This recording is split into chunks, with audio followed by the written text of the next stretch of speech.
Welcome back. Radio city joke સ્ટુડિયોમાં આપનું સ્વાગત છે. કિશોર કાકા, કેવું તમારા સસરા સાસુ બધા આયા હતા દિવાળીમાં ઘરે? હા તને એમની જૂની ગાડી લઈને આયેલા.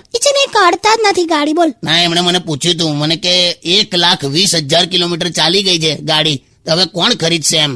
મેં એમને કીધું પણ ખરું કે તમે ચિંતા ના કરો, આપણા ઓળખીતામાં છે ગેરેજ વાળો કે તમને સેટિંગ કરીને મીટર 0 કિલોમીટર નું કરી આલશે. પછી એ ગયા હતા, 0 કિલોમીટર નું સેટિંગ પણ થઈ ગયું. તો પછી મેં કીધું હવે તો ગાડી કાઢી નાખો. તો મને કે 0 કિલોમીટર ની ગાડી તો નવી જ કહેવાય ને, હું લેવા કાઢું કે હજુ 5 વર્ષ ખેંચી કાઢું કે.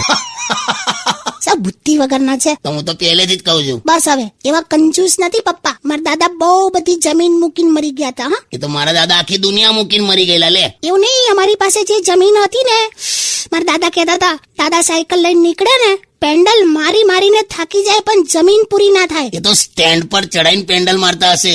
એમાં છે ને સાયકલ ત્યાંની ત્યાં જ રહે. જાઓ ને યાર, ચૂપ રહો.